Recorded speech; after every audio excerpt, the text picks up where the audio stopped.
Dune Awakening has been popping off with the gaming community right now, and after giving it a shot, I can see why. Dune Awakening is a damn good time. Straight up, no BS, this is one of the best survival games I've played in the past 5 years. It has a beautiful world, amazing survival and crafting systems, pretty good to great gameplay, and a surprisingly cool and in-depth story for an MMO survival game. I'm keeping this intro nice and short because I want to get back to playing it, so let's talk about Dune Awakening, all its systems, features, and gameplay, and why I love Dune Awakening.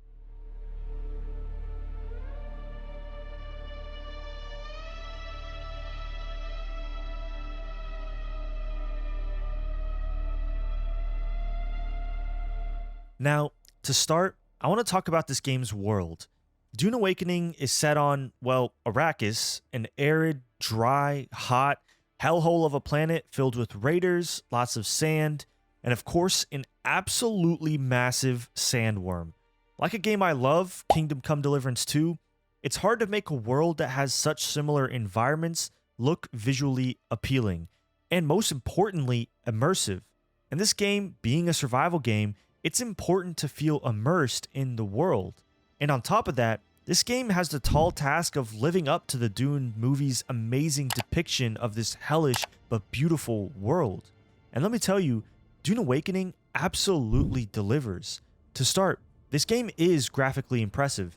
It's not blow your socks off, Red Dead 2 or Cyberpunk good, but considering that this is an MMO that's designed to be able to run on a large spectrum of hardware, this game looks pretty good. On top of that, Funcom, the developers of Dune Awakening, did a good job of subtly changing the regions up from one another to make this pretty massive world feel different without it actually being that different. Simple stuff like changing the color of the sand between regions, or cleverly hiding caves and raider bases into the nooks and crannies of rocky hills and mountains adds to the immersion of this world so well. This game also does a fantastic job with scale. Everyone that has seen the Dune movies or have read the books knows that going out into open sand is an extremely dangerous thing to do. It's where the sandworm lives and the rhythmic thumping of walking attracts it. And if it catches your ass, you're cooked. And the game does a fantastic job of depicting this by making those sections of open sand extremely vast. When you first start out, and you don't have a sand bike or an ornithopter or any way to get anywhere without walking, those moments when you're out in the open sand, hoping and praying you walk slow enough and offbeat enough to where you don't get that sandworm chasing after you, making those treks from rocky hill to rocky hill are tense and nerve-wracking, and that's because of how well Funcom depicts the vastness of Arrakis. On top of that, the towns, trade posts, and everything in between are also extremely well integrated into the world, allowing for that extra bit of immersion. Dune, as an IP, is unique in the fact that the world is kind of a mix of old mysticism and extremely high-tech weapons, buildings, and transportation. And it's shown beautifully in Dune Awakening. Nothing looks out of place for a Dune game, and since I've seen the movies and even coming in with those expectations on how I expected everything to look, this game does a good job of making everything look like it fits into the lore of Dune. And so look, overall, I love this world Funcom has built. It's vast, scary, hot, and sandy, exactly how I expect Arrakis to look, and existing in that world, wandering the dunes, and engaging in the gameplay really makes this game feel immersive as hell. Speaking of gameplay, let's talk about some of those systems and features. I think the theme of Dune Awakening is an extremely well-made harmony between survival gameplay and MMO gameplay. Starting with the survival gameplay, this is kind of the day-to-day that you're going to be experiencing in Dune Awakening. Building your base using materials you find out in the wild, raiding small bandit camps for supplies, or traversing the great open desert. This is the stuff that really sells you living on Arrakis, and I think it's done extremely well. Supplies are relatively easy to find. On your map, you get a pretty detailed look of all the bandit camps and other points of interest nearby and exactly what type of loot you can extract from those places.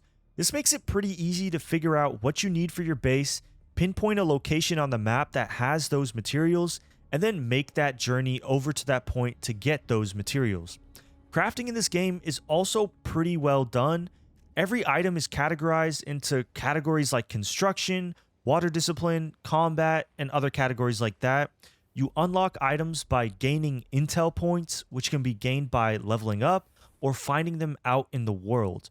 From there, you can go out into the world, gather the materials you need, and craft the items back at your base using a fabricator or construct structures and machines using a construction tool.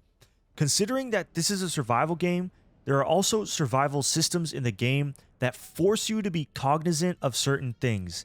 There aren't many of these systems in the game, but they fit so well into the themes of Dune and Arrakis as an unforgiving desert, and so I'm glad that they are in the game. They also aren't too annoying, and it's somewhat easy to trivialize them pretty early on. The first and main one is the water system. Basically, like a food system in other survival games, you are constantly required to make sure your character is hydrated. This makes sense as you're out in this extremely hot environment, and this is on brand with many of the themes of the books and movies as well. And so because of this, there are many systems built in to make sure you get the water you need. There are dew plants on the ground, which allow you to refill your hydration up to 1/3 of the full amount. This is useful early on when you don't have any other way to collect water, and it's also useful in a pinch. But the main way to collect water, like in the movies and books, is to extract the blood of your dead enemies and refine it into water back at your base. As absolutely insane as it sounds, this is exactly what happens in the books and movies, and so I'm glad that they kept it in the game as a survival feature. The other system, and the one that I'm not as high on, is the heat stroke system. Now, this is a cool system in theory, but in practice is a little more annoying to deal with. Basically, considering Arrakis is insanely hot and sunny, if your character is out in direct sunlight for too long, they will get heat stroke and lose their water reserves much faster. This means, in order to not get heat stroke, you have to stick to the shaded areas of the mountains and hills where the sun is blocked by the towering hills, or wait and go out at night. This, to me, while immersive and cool, sometimes gets annoying when I know I have to make a trek out into open sand. Early on, when you have no transportation other than your legs, it's basically impossible to make that trek during the day. And so you're stuck loitering around until night before you can go out and make that trek. And then, say you make that trek, do what you need to do on the other side of the expanse, but then it's time to bring all that loot you just gathered home. It's probably daytime by then, and so then it's time to loiter around again before making that trip back at night. This definitely gets less annoying as soon as you get a sand bike, but for that first little bit when you're just starting out, it's a frustrating thing to deal with. Overall though, I think that the survival aspect of this game is done extremely well. None of the systems are too annoying, and the base building and crafting progression kept me well engaged throughout my playtime. The other aspect of the gameplay that I mentioned is the more MMO side. Now, this harmony between the two is really well done, because as important as the survival on Arrakis is depicted in the books and movies, the political aspect of the galaxy around it is just as important. Between the various political factions, like the Bene Gesserit and the Fremen, Dune Awakening attempts to simulate that a little bit through its MMO features. For one, there's a whole ass story associated with this game, something that you don't really see in survival games. Games like Palworld, DayZ, Subnautica, and even No Man's Sky have little to no story. If they do, it's mainly there to serve as a guide to getting started out. In Dune Awakening, like other traditional MMOs, there is a whole ass story. The premise is odd and definitely not canon, but a cool one nonetheless. Basically, in Dune Awakening is set in an alternate reality where Paul Atreides, the main character of the books and movies, never existed and the Fremen are missing from Arrakis. You're sent there to find them by the Bene Gesserit, and your transport ship gets shot down, and that kicks off the entire game. It's a cool premise that is continued on throughout the game through little bite-sized missions called journeys. There are a fair bit of journeys throughout the game, which gives you a series of tasks to do to advance an aspect of the story. Some are pretty simple, telling you to gather crafting materials to help make something that's going to be useful down the road, but others are very heavily story related, like telling you to find ancient temples and inhale the psychedelic spice to complete trials. On top of that, there are side contracts in the game given to you through a contracts board. This allows you to do some side tasks like manufacturing certain parts, or going into a point of interest and retrieving something that someone wants for some cash, parts, or some XP. All of these systems combined allowed me to never feel like I had nothing to do or nothing to work towards. Sometimes in survival games, after a certain point, I get bored because it feels like there's nothing I want to work towards, or the thing that I do want to work towards requires an insane amount of grinding and time, something that I frankly just don't have. So I have to end up abandoning the game. But here, because of the bite-sized chunks I get, and because there's always an objective up on the top left of my screen telling me I have to do something, I feel compelled to go out and keep playing. On top of that, there's also an MMO-style progression system. Before you begin playing, you spec out your character with a background and talents giving you unique dialogue options with NPCs and unique abilities to use in combat. There's also a skill tree where as you level up, you get skill points to use on the tree of the background you chose, as well as having the ability to unlock the skill trees of the other backgrounds as you progress through the game. It's nothing crazy or super in-depth, but it's a cool MMO touch to complement the other systems and survival elements. The last system that I haven't talked about is the combat. And to be honest, I saved this one for last because it is my least favorite system. It's not bad or anything, but I do think that this is where the harmony of survival mechanics and MMO features breaks a little bit.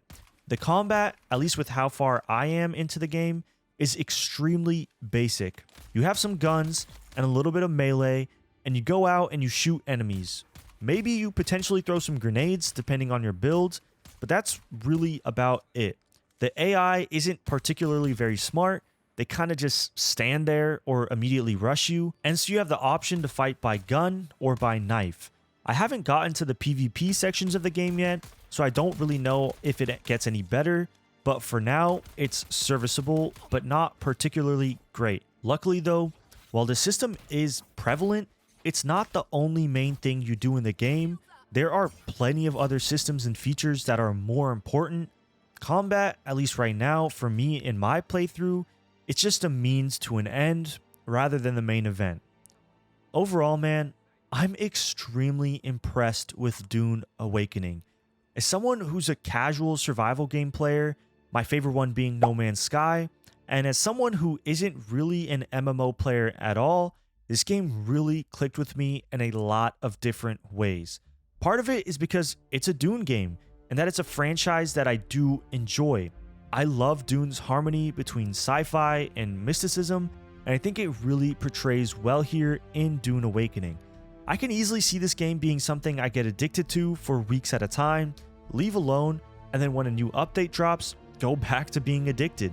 And honestly, for someone whose a primary genre of game isn't really survival games or MMO games, that's high praise. This game goes right alongside No Man's Sky as some of my favorite games in the genre, and I'm excited to see what Funcom has planned next for Dune Awakening. Either way, that's going to do it. Thank you guys so much for watching this video. If you like this type of content, make sure to hit that like button and consider subscribing to see more content like this. Let me know down below your thoughts on Dune Awakening. Personally, I love it. I'm finishing up this video and going right back to playing some more. So let me know what y'all think of Dune Awakening, what your favorite builds are, how you're enjoying the world and other players. And yeah, I'd love to hear those thoughts down below. But yeah, guys, thank you guys so much. It's CGG. I'm out.